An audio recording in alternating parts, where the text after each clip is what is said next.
Hi, welcome back to Jewelry Jungle. Let's get into our haul for the week. The first item that I've got this week or acquired was this interesting 1970s take on cameo brooch pin.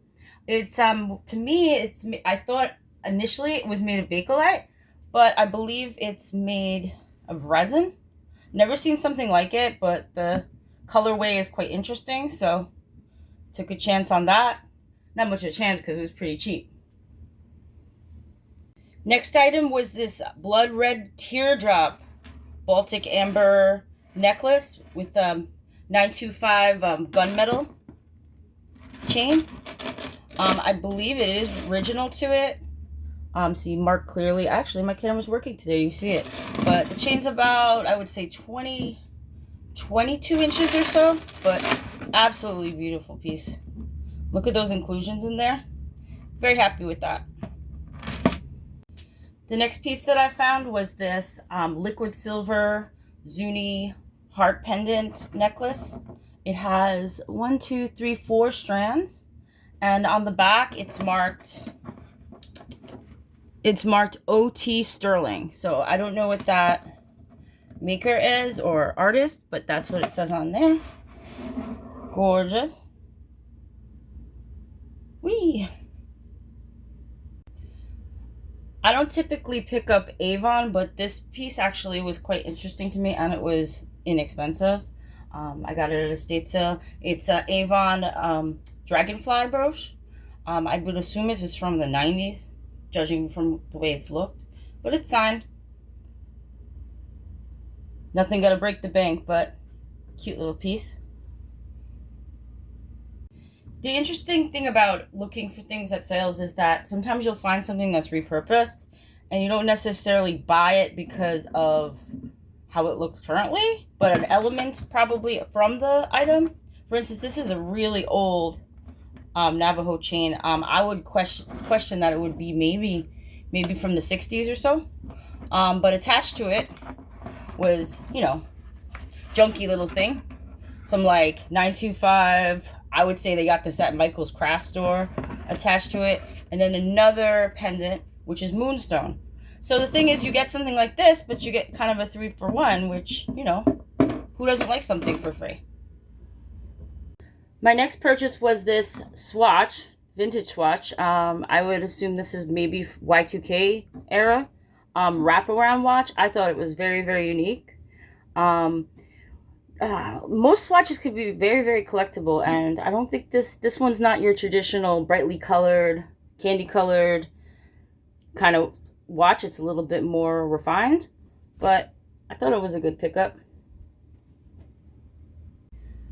So this is the story you all been waiting for.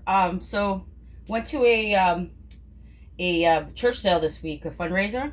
Waited online for like an hour and a half to get in. Usually a big crowd forms there, so might as well. It was a nice day. So we get in. Of course, absolute chaos at the jewelry table. Always absolute chaos, but sometimes more than less. But it wasn't that bad. So anyway, I picked up, I think it was about 4 items. And within these 4 items, this was this 10K. I was a nail cross. It's pretty petite. But anyway, at like most particular sales, you need to pay for the jewelry at the table. So I went ahead and paid for the jewelry, and then at the end you come and pick it up when you're leaving. So came back to the car, and I had my 3 pieces. And this one was not included. So I go back into the church and ask, well, I bought a cross pendant. It's not in here. And so the lady goes, oh, I thought it was a brooch. I'm like, no, it was a pendant. So in the meantime, she was probably looking at it and said, well, we shouldn't have sold this. But if you can't, again, as I say it, if you shouldn't put something on a table if you're not able to sell it. But what I thought is just like last week's episode, I thought the lady probably just wanted to pocket it and think that I wouldn't have known. But guess what? I'm not that girl. So, you're running a charity, you're running a church, and then you're taking from your customers. It's just not very good ethics. What do you think? Next up is this extremely dirty sterling silver CZ tennis bracelet. I can assure you, like, once it's done being cleaned, it will be nice, but right now it just looks like a bunch of junk. These always turn out nice once you clean it a little bit and polish. Last week I had our guest Michael Jackson on the show, and today I have his beloved pet Bubbles. Bubbles is a big chunker. I don't know if I could take out my scale right now, but this little nugget, let's see how tall he is. He's a pendant, by the way. That's how tall he is, and I'm going to get a weight on him. I don't even know if you can see the scale. Whoop. He is 17.53 grams, that guy. Woo! Maybe I'll just keep him on the scale. You can't really see him. Well, anyway, it's a very unique item. I mean, I've never seen something like this, but his little hand is where the bail is for the necklace. But again, I'm going to clean him up a little bit. I mean, I like his natural patina, but I'm going to clean him up a little bit and see how he turns out. Next up is my Joan Rivers Classic Collection haul from an estate sale. A lady was apparently a jewelry hoarder. Like I always say, hoarding jewelry is better than hoarding a lot of other things, like paper bags or newspapers, or some people even hoard garbage. But I always find, I mean, am I a jewelry hoarder? I'm not the one to judge. Okay. All right. So I have a question. Why does Joan Rivers, no matter what you do, every time that you buy these interchangeable sets, there's cat hair all over them? I don't know, does it go hand in hand that if you love Joan Rivers jewelry, that you have cats? Perhaps. But like I said, everything that I have, nothing has been polished, nothing has been cleaned ahead of time, so it is what it is in its natural state. So here I got an interchangeable set with these like cage-like earrings. So you remove the back, and then you could interchange the gems inside. So there is 1, 2, 3, 4, 5, 6, 7, 8, 9. And then with the ones included, 10 sets of gems. Then I got these flower enamel earrings. As you see, these are pierced earrings, signed Joan Rivers.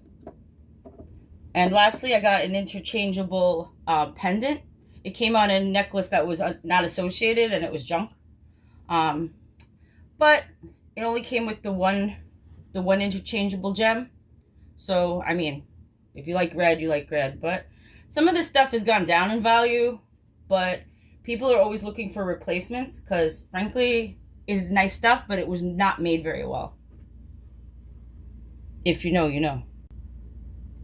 You know how I have Zonk of the Week every week? This is actually my best find of the week, which is an absolutely beautiful piece of history, amongst other things. Okay, this is a Columbia University nursing school 10 karat gold pin. I got this at the same sale where the lady tried to take my cross.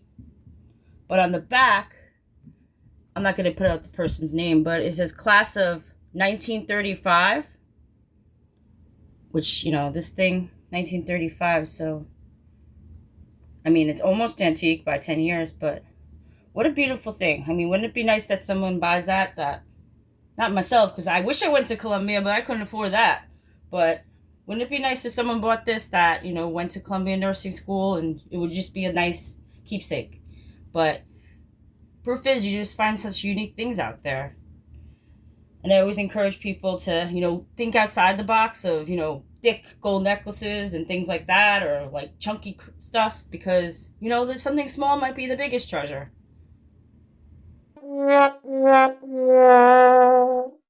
And now for my zonk. Not too zonky, because, I mean, this week, fortunately, I found some good stuff and didn't make too many mistakes. But the zonk of the week this week is this, which I thought was sterling silver bowl. I mean, sometimes you pick something up unmarked, and, you know, I'm pretty good at this point. And I just rub my finger a little bit. Don't mind my dry cuticles. And you know what? The shine is coming through, and I'm thinking, you know, this is convincing. But no! And that's the risk you take. I mean, this wasn't, you know, didn't cost me an arm and a leg. So, you know, sometimes you got to go out there and you got to take the chance, because if you don't, you know, you might be losing out. I mean, a lot of people won't pick up an item that's not marked, but I find quite a few that, you know, aren't marked, and they are what they are. So that's my advice to you. Take a chance sometimes. If it's $1, is it really going to break the bank? Well, I don't know. I don't know your situation, but I don't think so. You spend more money on a lottery ticket. Food for thought.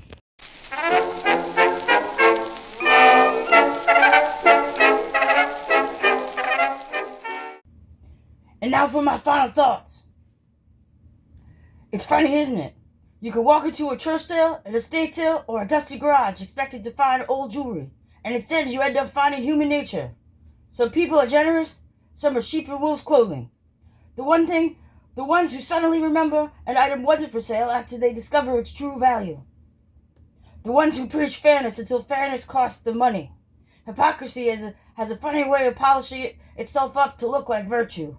Treasure hunting isn't really about the jewelry, it's about character. Because every sale presents a choice. You could become bitter, convinced everyone is out to cheat on you.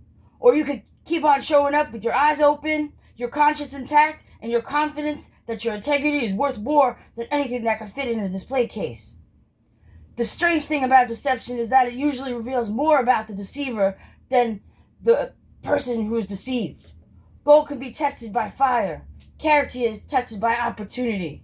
So next time you leave a sale empty-handed because someone played games with you, remember this. You don't lose your integrity, and that is a treasure nobody can take back.